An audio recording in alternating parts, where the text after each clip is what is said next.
Ok, estamos ao vivo aqui na TV, trazendo para você a informação, a orientação e dizendo para você que o nosso programa está com espaço aberto para você participar conosco ao vivo através do nosso telefone 3377-2800.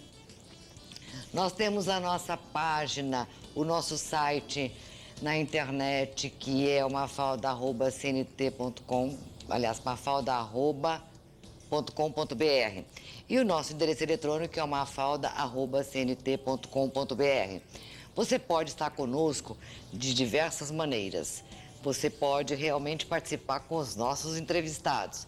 Daqui a pouquinho eu vou bater um papo com o Dr. Francisco Gregori Júnior, que é cardiologista, cirurgião cardíaco, e que você vai poder bater um papo com ele.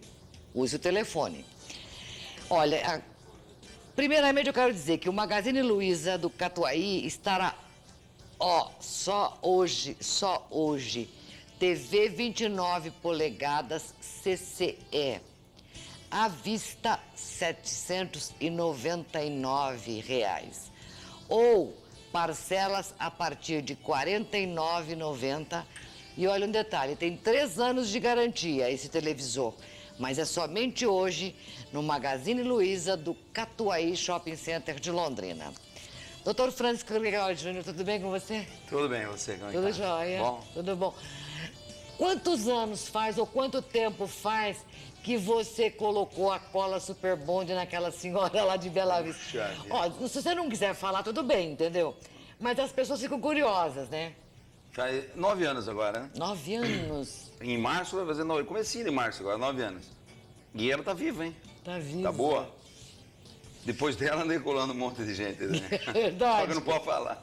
Deu muita televisão. Quer dizer Você sabe que outro dia eu estive num congresso em Londres e encontrei um cirurgião de Vladivostok, na Rússia. E ele veio me procurar lá. Escuta, você usou. Eu falei, como é que você sabe? Você saiu na Gazeta da Vladivostok. Eu falei, tá bom, né? Pena que não veio nenhum paciente de Vladivostok. Ela fala, não veio um paciente por causa da cola. É interessante, saiu na mídia, fantástico. Foi. Jô Soares, essas coisas. Mas é o dia a dia. Nós estamos operando 100 pacientes por mês. E cada um desse fala para 80. Então, esses 80 pacientes, essas 80 pessoas que ficam sabendo de cada doente que nós operamos, esse é aquele tijolinho do dia a dia que vai construindo assim, um edifício, né? Edificando a obra da gente. Essas coisas fantásticas são boas porque você sabe que quebra os galhos de vez em quando? Na estrada, assim, me para o guarda, está em excesso de velocidade, já está com 180 e às vezes escapa um pouquinho. E ele me para e fala, eu sou aquele da cola. E aí ele me deixa passar. Ah, legal. Só por isso. Então, e ela é querida, né? Bom, agora é surpresa, Mafalda. Chego, essa semana passada, lá no Hospital João de Freitas, em Araponga, a gente opera muito lá, e veio um sujeito da Johnson & Johnson e me ofereceu um produto chamado Dermabond. Eu olhei a bula, era a própria, é a Super Bonder, agora por efeito médico. Eu falei, mas esse aqui? Ele falou, não, é por isso que eu vim trazer, já tem no Brasil. Eu sabia que estava tendo já na Inglaterra, numas guerrinhas aí no Iraque, eles andaram fígado, pedaço de fígado, baço, passa aquele negócio aqui, e gruda mesmo, aquilo é impressionante. Mais 9 anos, Mafalda. Parabéns, parabéns. Nós estamos fazendo umas loucuras. Tem que festejar, né? Tem que festejar. Porque ela me ligou outro dia, ela falou com a minha secretária, fala pra ela que eu tô bem, continuo jogando no bingo lá. Ela vai jogar em Prudente, porque não tem mais aqui no Paraná. Gostoso esse, hein? Assim. Doutor Francisco, conta pra gente, tem coração nas costas? Foi mais ou menos perto disso também. O seu, como é que ele chamava? Odair Telemaco Borba, nós operamos o seu Odair e não coube o coração aqui. Mais ou menos é isso. O coração ficava sobrando aqui. Verdade, porque era tão grande. Era tão grande a loja que abrigava o coração dele, que ficou uma coisa horrorosa de grande. E pior, ele nasceu sem o saco que envolve o coração, sem o pericárdio. Então, na hora do transplante, de pegar um coração de um doador e colocar lá, o saco não tinha para ser fechado. E o que você fez? Não, ia ficar solto lá, igual um pêndulo do relógio. A primeira virada, Nossa. aliás, aconteceu isso. deu uma virada no pós-operatório, torce o coração e para, né? Aí, até no pós-operatório, desviramos lá, ele voltou na posição. Mas como ele não tinha esse saco, o coração não podia ficar no meio. Então nós pusemos nas costas o coração. Tiramos o pulmão para fora, assim, tá anestesiado, claro, murcho o pulmão. Levantamos e colocamos o coração lá atrás, aqui nas costas. E o pulmão em cima. Então o coração ficou nas costas. Então um homem, que nem eu, por exemplo, que tem um coração assim, que está sempre amando, né? Tudo que faz, tem amor, né? Em vez de fazer assim, ele fazia assim aquela hora, né? Tá nas costas. Bom, ele ficou bom também. E essas coisas acontecem assim. Não tinha outra alternativa. E você tem que tomar essa decisão no momento. Na hora. Na hora ali. Mas eu sempre fui meio criativo, assim, eu não gosto de inventar moda, não é isso não. A impressão que dá é que o cirurgião vai na sala e começa a inventar, o que eu vou fazer agora? Mas tem hora que você faz isso, perde o paciente, né? Então, essas coisas acontecem com quem opera bastante. Nós operamos 25 mil cirurgias. Claro que aconteceu um monte de... Quer ver um exemplo? Lembra do Dr. Jonas, né? Um grande cirurgião, aliás... Tive o prazer de operá-lo, faz 20 anos, ele está ótimo. E vai longe, ele está com 85 só, e a mãe dele morreu com 100, quer dizer, ele tem mais 15 anos. Mas ele operou 40 mil, 30 mil pacientes de abdômen, essas coisas. Você acha que esse homem não inventou um monte de coisa? Claro, porque quantas vezes... Cada caso é um caso. Não, e inédito, acontecem coisas inéditas para cada um. Todo dia, tempos em tempos assim... A gente fala, nunca vi um caso pior que esse. Não, calma, sempre vai aparecer. Vai. Agora, o anel de Gregório é algo que ficou assim... Aí é científico. Mundialmente. É científico. Agora, recentemente, saiu até na Folha uma reportagem grande, você viu? Sobre as crianças que eu operei e fiz a plástica em vez de trocar a válvula. Se tivesse trocado a válvula, cada 2 anos estava trocando. Tem paciente que eu já operei 7 vezes. E quando você faz a plástica, que fica com a própria válvula, é melhor. Eu já falei uma vez aqui que a válvula cardíaca é que nem uma mulher, né, Mafalda? É melhor você conservar ela do que ficar substituindo. Eu não sou a pessoa indicada para esse comentário, mas do ponto de vista de válvula é melhor mesmo que fique com a própria. E o que aconteceu? Nós colocamos um anel aberto, que o francês, onde eu trouxe todas as técnicas da França, você lembra, né? Em 1900, esquece, muito longe, né? 1988, por aí, 87. Deixa quieto. Trouxemos essas técnicas primeiramente da França e sempre tivemos a maior experiência da América Latina com isso, você sabe. E todo mundo sabe isso, não é uma coisa que nós falamos e não existe. Não, nós temos essa experiência, criamos várias técnicas e esse anel, nós fizemos um anel que não aceitávamos aquele anel fechado do Carpentier, que é o professor da Sorbonne. Então, aprendemos com ele, usamos dele, mas de repente usar em criança ou num paciente miúdo, depois o coração vai crescer normalmente, não cresce? Se você tem um anel metálico fechando tudo, ele não vai crescer, ele vai ficar apertado, entendeu? Então nós fizemos anéis abertos. E esses anéis abertos, com uma forma diferente, um semicírculo retificado de um lado, faz com que permitiu a criança crescer. E nós fizemos uma avaliação, até a tese do Dr. Vitor Hugo Machado, é um ótimo cardiologista aí, fez a sua tese de mestrado, eu fui orientador aí na UEL, e fomos ver o que aconteceu com essas crianças. Eram crianças até 12 anos de idade, operadas. Nossa, uma leva, Mafalda, o número exato não sei, mas entre 50 e 100. Casadas, foi difícil achar, inclusive, porque quando casa muda o nome. Achamos uma na Argentina, na Bahia umas 2, 3, no Espírito Santo, lugares assim, foram mudando, embora, e com filhos, e bem, com a sua própria válvula. 87% dos pacientes estão vivos com a própria válvula, em 20 e tantos anos de cirurgia.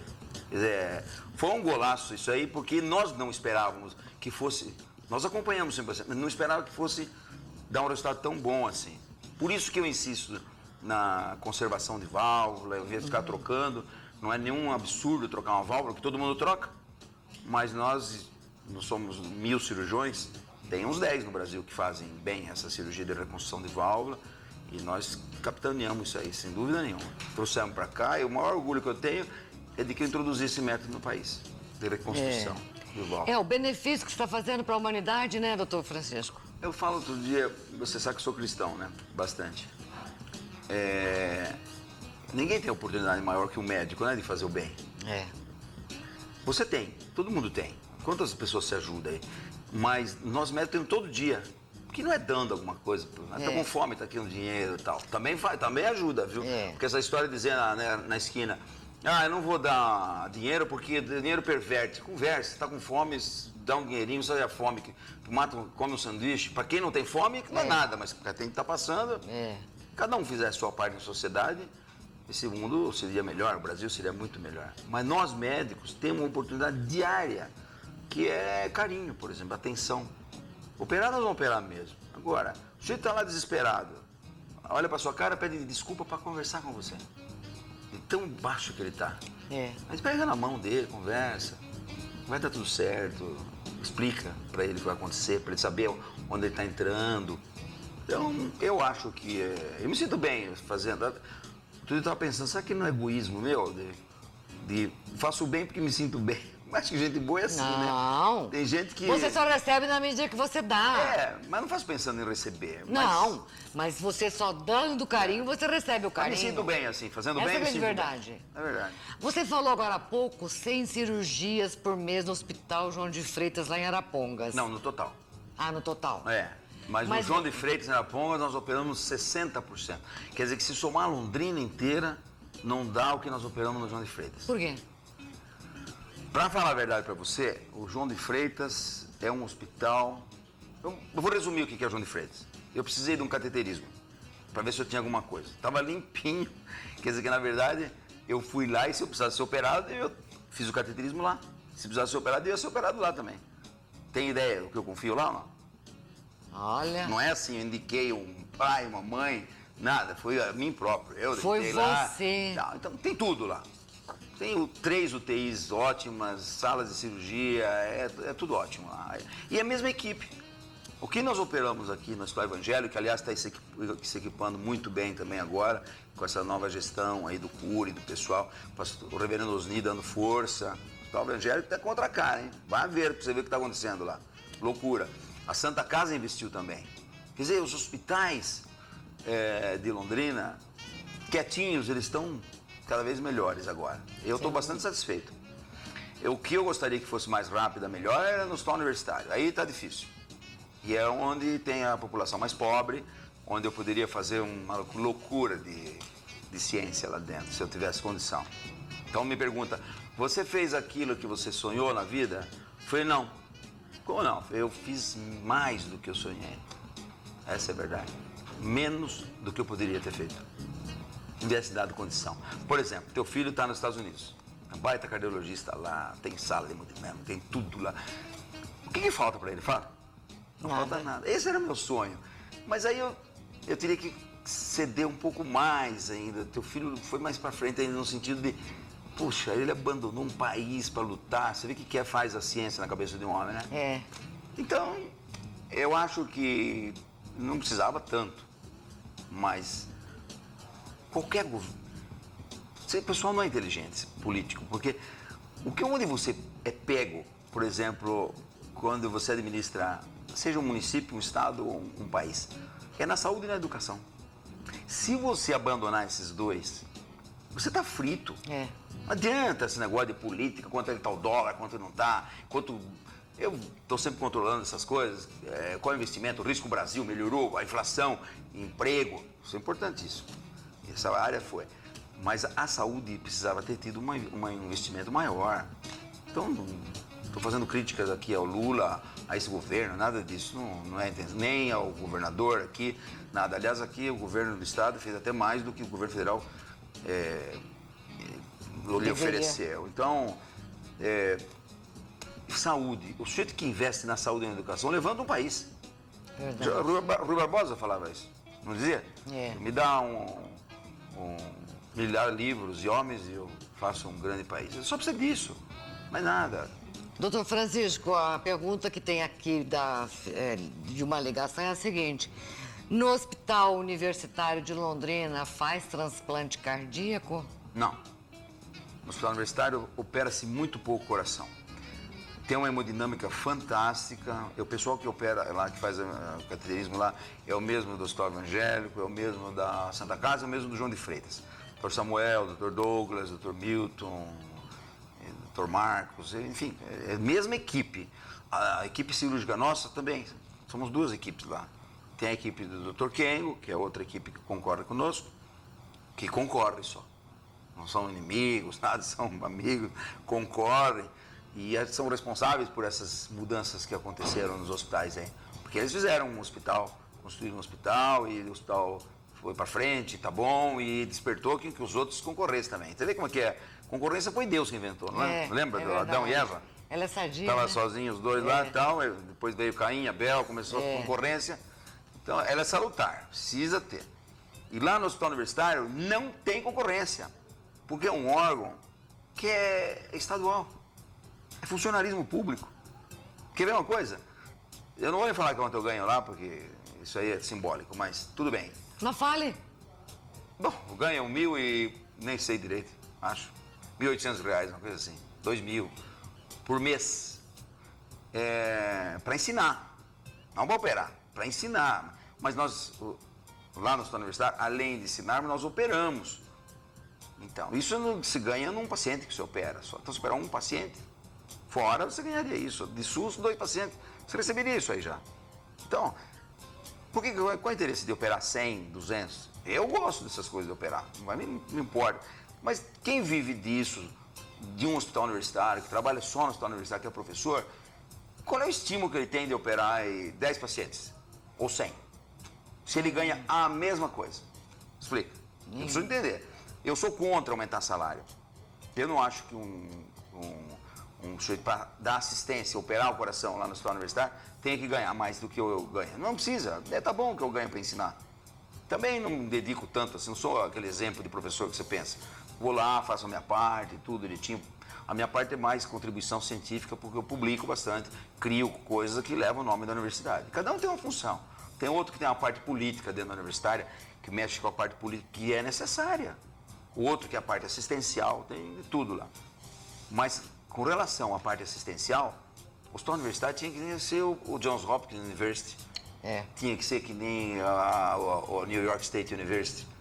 Como é que é o negócio? Bom, você vai operar, vai trabalhar, não tem esse negócio de salário fantástico. Não, é o que você produz. Produziu, leva. Não produziu, não leva. E resumo, operou bem? Operei. Você ganha. Se você não operou, você não ganha. Você vê o que vai acontecer lá. O dia que se instalar isso. Eu queria que o Requião me ouvisse uma meia hora um dia que eu convenço esse homem, né? Porque ele é turrão, mas ele é firme, né? Ele é inteligente. E falar para ele, olha, não esqueça a política salarial da universidade. Não pense que o médico que vai operar esses pacientes pobres, ele vai querer levar só pacientes dentro do universitário, levar pacientes ricos. Se ele levar, melhor para a universidade. Porque esse rico vai bancar o pobre, não vai? Então, depois não vai ter leito. Não, para isso existem regras. Tem 100 leitos de SUS.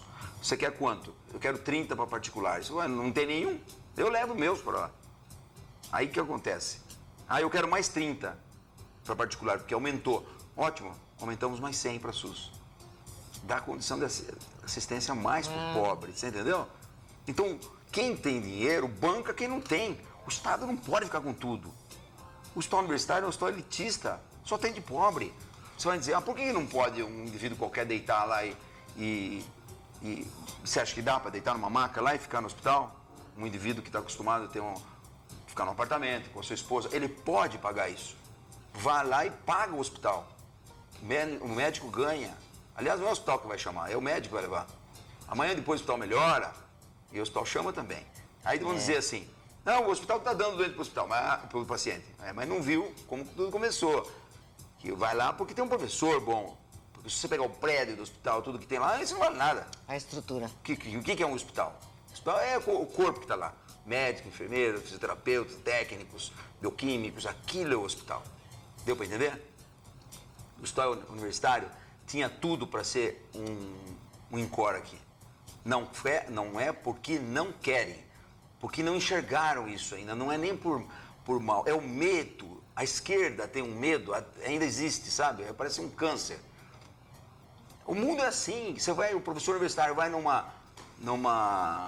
no Carrefour, vai comprar uma lata de óleo, eles perguntam para você se é professor universitário, faz desconto? Não. É a mesma coisa, se for lá um empresário rico ou um coitado de um professor, é a mesma coisa. É a mesma coisa. Então, na hora que ele vai fazer uma palestra fora, eles vão ver que a passagem é de ônibus, porque a gente tem que ir pro Acre de ônibus. Aí ele pega aquele tanto que deram para ele do ônibus, soma com um pouquinho que ele tem, para poder ir a um laboratóriozinho para pagar. É um sacrifício, ele tinha que assinar revistas médicas em casa. Por isso que eu tenho um movimento grande fora, não abro mão disso nunca, porque não tenho vergonha de me falar isso na frente, eu vivo do que eu ganho, eu não tenho outra renda, não sou empresário, não sou dono de hospital. Se eu não operar, eu não ganho.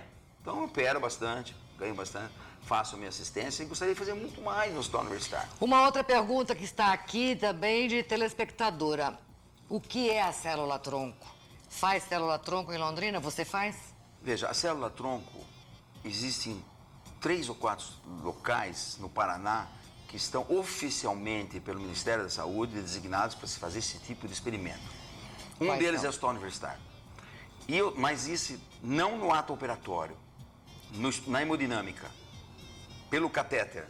Entra com o catéter, por uma punção femoral ou por uma dissecção no Então artéria. não abre o tórax. Não abre o tórax. Vai, introduz na coronária, na zona que está comprometida, células-tronco, que são células como se fossem no início. Do próprio paciente. Imagina o seguinte, no próprio paciente. No início quando o embrião está se formando, existe um conjunto de células que são chamadas células-tronco, que são as iniciais. Elas vão dar origem a uma célula, conforme o local que ela está. Muitas. Ela pode virar um fígado, virar uma célula de fígado, uma célula do coração, etc. E descobriu-se que essas células colocadas em contato com, mesmo sendo uma célula inicial, que tem uma possibilidade de virar uma gama qualquer, em contato com o tecido fígado, vai virar fígado. Então, se você pegar, por exemplo, injetar essas células na musculatura cardíaca que está falha, porque teve infarto, morreu, naquele local, em contato com algumas células boas que ainda existem, vão diferenciá-las e fazer com que elas vão virar miócitos, que são células do músculo cardíaco. Esse é um avanço, Mafalda, que eu não sei o tamanho dele. Ninguém sabe o tamanho dele ainda. Mas para isso tem um protocolo. Tem um protocolo que ninguém sabe o que está injetando no paciente. Se é placebo, que é nada, ou se é... Por isso que não pode fazer aventura. Ficar injetando num ou no outro, assim, sem uma... Precisa tomar cuidado. Isso é uma coisa que tem que se fazer um estudo ainda. Porque essas mesmas células podem se diferenciar para coisas malignas, inclusive. Certo. Então, você não pode fazer experiência em anima nobile, que a gente fala, em ser humano. Isso tudo é estudo padronizado, por isso que esses hospitais estão credenciados para isso. Então, A escolha do paciente é por sorteio, não se sabe se aquele paciente vai fazer ou não vai aquilo, ele assina um termo de compromisso, o hospital assina um termo de compromisso, e a colheita total desses dados vem com o tempo. Depois de alguns anos é que vai se estudar e ver. O que nós sabemos é que existe melhora da contração. Então, isso abre um horizonte que você não tem ideia do tamanho, Mafalda. É um negócio que pode virar uma loucura. O sujeito não tem um fígado, está acabando o fígado, depois você faz com um catéter, não precisa nem abrir.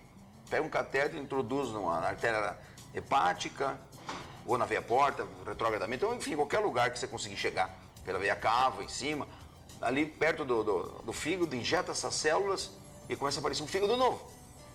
Você tem ideia do que é isso? É uma coisa tão violenta que a gente não pode falar muito, porque tudo que é muito, assim, esperançoso também vem acompanhado de coisa pesada, certo, de negativo. Então tem que esperar. A telespectadora, então, ela está questionando o seguinte. Então, existe um protocolo, o hospital que é credenciado não pode trazer um médico de uma outra cidade, de um outro estado, para vir fazer a célula-tronco em Londrina. Isso eu não quero entrar nesse detalhe, porque isso aí envolve... como é que eu vou explicar uma coisa que já aconteceu e não quero tocar nesse assunto. Não foi com o meu grupo, não acho que isso... Não cabe a mim fazer julgamento. Apesar que faço parte da Academia Paranaense de Medicina, eu tinha obrigação de... Mas depois que se colocou a coisa em ordem, as regras apareceram definidas mesmo, tudo isso está parado. Então, não importa o que houve, o que aconteceu, o que acontece, o que não acontece, porque também não sei nem informar direito isso. É só de ouvir falar. Quando a gente fala, ouviu falar, não comenta, porque você pode pisar na bola. O que precisa, na verdade, é seguir protocolos com autorização oficiais. E isso só tem o Hospital Universidade de Londrina que está habilitado a isso aqui. Isso existe em Curitiba também, na PUC, enfim, tem outros locais, como o próprio Hospital das Clínicas. Quer dizer que então, aqui no Paraná... Não, aqui no Paraná, se quiser fazer isso, vai ter que ir para um desses 3 lugares. Recentemente, o nosso deputado esteve na PUC, em Curitiba, vendo isso aí. Teve, fazendo um estudo sobre necessidade, fez até, parece, uma pesquisa, uma introdução da célula-tronco, num hospital que está gabaritado oficialmente para isso aí. Certo. Então, aqui, se quiser alguma coisa parecida com isso, é o HU. É o HU. Não, é nem o hospital mais, nem o Vigério, Santa Casa, nada. Não, é o HU que está credenciado, habilitado... Para isso aí. Para esse tipo de... Esclarecido para você que perguntou. E se você quiser maiores informações, ele vai continuar conosco. Você pode ligar aqui no 33772800. Ele poderá te dar as maiores informações. Obrigada. Um abraço para você. Bom tê-lo conosco, hein? Igualmente. Muito bom. Intervalo bem rapidinho, vamos lá.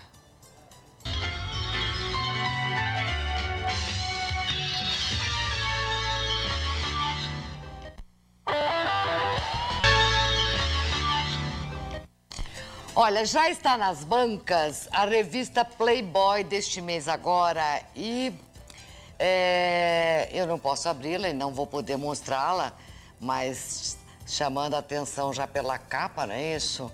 Então, é uma oportunidade que você tem para se atualizar. E na entrevista, eles colocam aqui, esprememos Tutinha, dona do pânico, mas pode chamar de Doutor Pimpolho. Esta, na verdade, já é uma chamadinha para a revista Playboy, agora deste mês, que já está nas bancas. Mas na revista Veja, que já está nas bancas, cuja capa diz a verdade sobre dieta e saúde, e que eu não vou me ater a isso aqui não, porque isso aqui você pode muito bem ler através dessa própria revista. Mas tem aqui uma matéria bastante... Olha, os barulhos estão acontecendo aqui, tem um pessoal trabalhando aqui em cima do teto. Então, qualquer estouro que dá aqui, a gente tem que justificar. Esse barulho tá vazando é porque tem gente mexendo aqui no teto, no forro.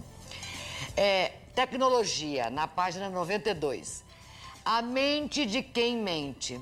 Os cientistas encontraram em uso inédito para a ressonância magnética apontar com precisão quem está mentindo.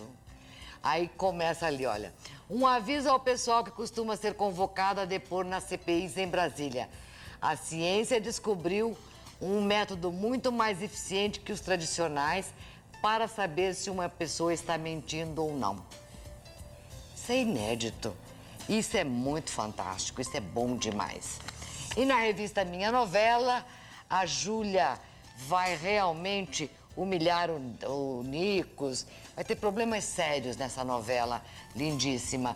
E na revista Tititi, a Mônica vai se casar com o Alberto, mais grávida do Semil. Tiago Arancan, tenor, Jorge Durian, tenor, os dois brasileiros que nos representam na Itália, estiveram em Londrina e tivemos a oportunidade de tê-los conosco e gravamos os dois cantando. Eles cantam Miserê e a gente volta amanhã.